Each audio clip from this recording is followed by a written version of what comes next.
Hello friends, कैसे हैं आप सभी। आशा करता हूं कि आप सभी स्वस्थ होंगे। आज की वीडियो हमारी पुर्तगालियों का आगमन पर आधारित है।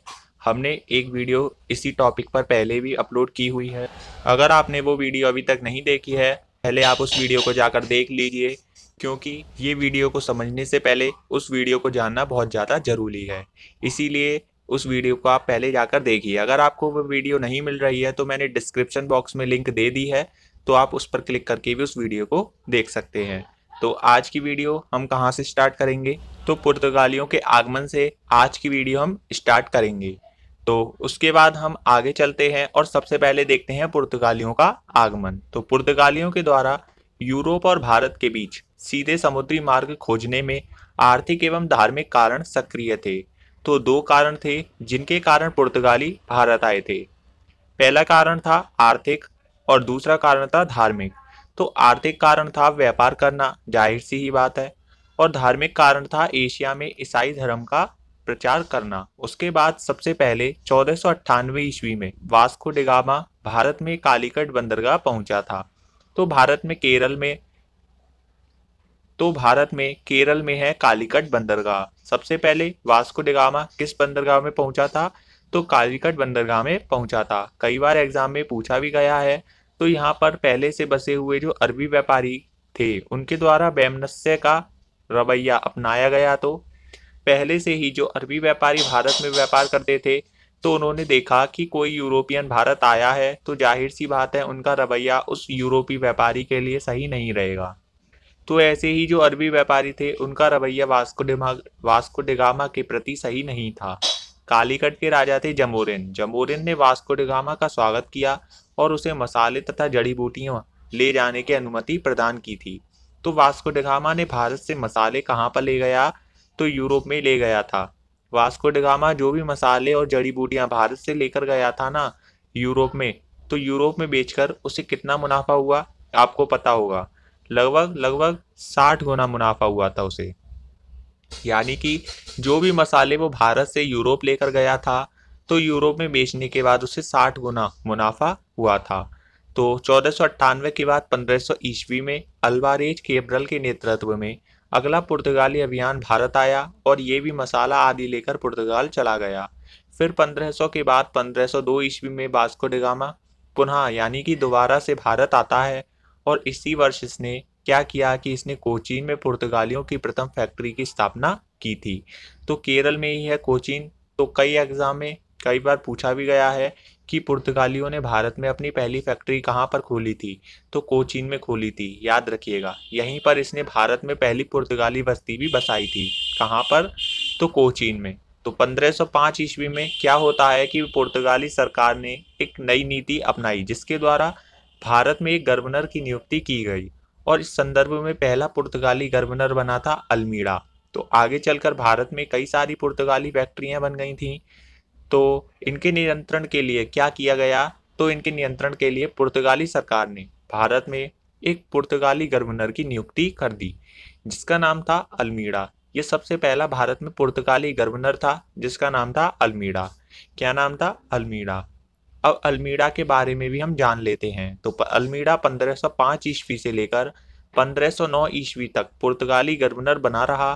तो अल्मीड़ा ने क्या किया कि कोचीन का दुर्गीकरण कराया था, इसे अपना मुख्यालय बनाया। तो वास्को डी गामा ने क्या किया था, कोचीन में पहली पुर्तगाली कंपनी खोली थी ना, उसी कोचीन को अल्मीड़ा ने क्या किया, उसकी किलेबंदी करा दी, यानी कि चारों तरफ से दुर्गीकरण करा दिया और इसे अपना मुख्यालय बनाया था। तो 1508 और 9 ईस्वी में इसने गुजरात, मिस्र और तुर्की के संयुक्त मुस्लिम जलबेड़े को पराजित करके द्वीप पर अधिकार कर लिया। तो अल्मीड़ा ने क्या किया कि जो दूसरे व्यापारी थे ना, गुजरात के, मिस्र के और तुर्की के, जो भारत में व्यापार कर रहे थे, उनके जलबेड़े को हरा दिया और वहां पर अधिकार कर लिया। जिसके बाद क्या हुआ, जो भारत का पूर्वी तट था ना, यहाँ पर बहुत सारी पुर्तगाली कंपनियां खुल गईं, और भारत का जो पश्चिमी तट है ना, वहां पर खूब सारी पुर्तगाली फैक्ट्रियां खुल गईं, और भारत का जो पश्चिमी तट है वो पुर्तगालियों के कंट्रोल में आ गया। उसके बाद अगला गवर्नर बनता है अल्बुकर्क। अल्बुकर्क 1509 ईस्वी से लेके 1515 ईस्वी तक पुर्तगाली गवर्नर बना रहता है। तो अल्बुकर्क भारत में पुर्तगाली सत्ता का वास्तविक संस्थापक भी माना जाता है। क्यों माना जाता है?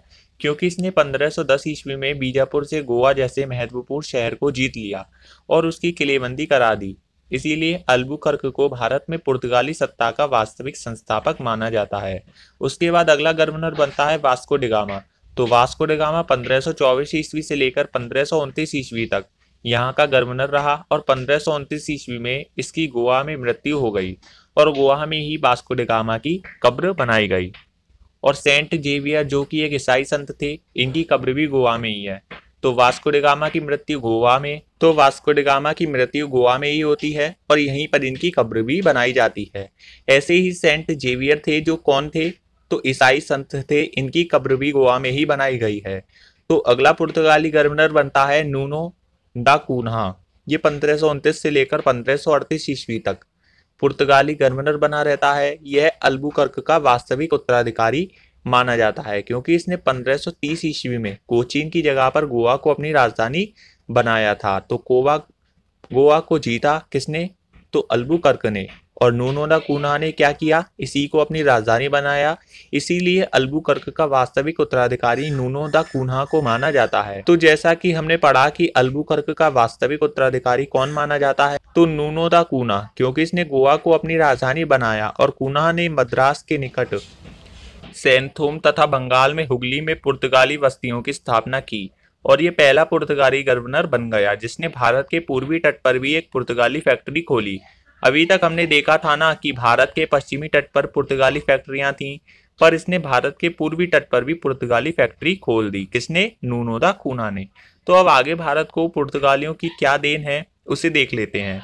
तो भारत में प्रेस यानी कि छापाखाना पुर्तगालियों की ही देन है।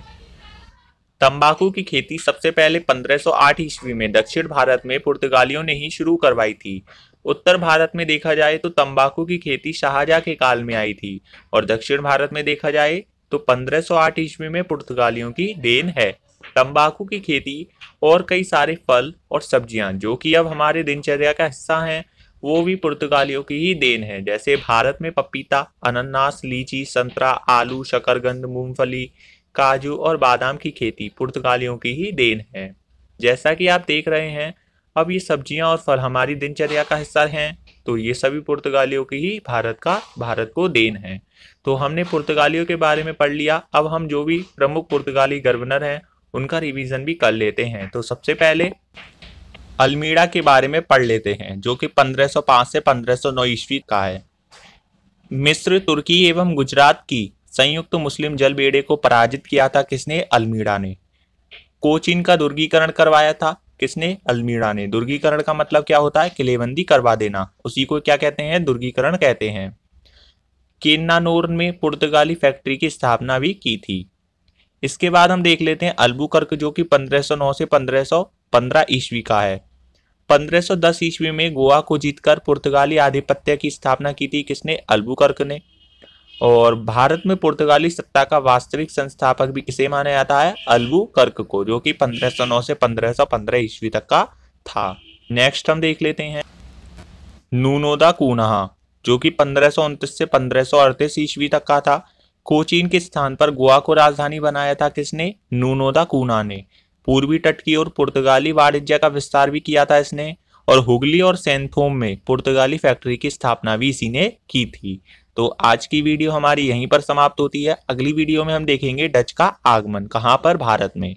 तो अगली वीडियो देखने के लिए चैनल को सब्सक्राइब करके रखिएगा और अगर ये वीडियो आपको पसंद आई हो तो वीडियो को लाइक जरूर कीजिएगा।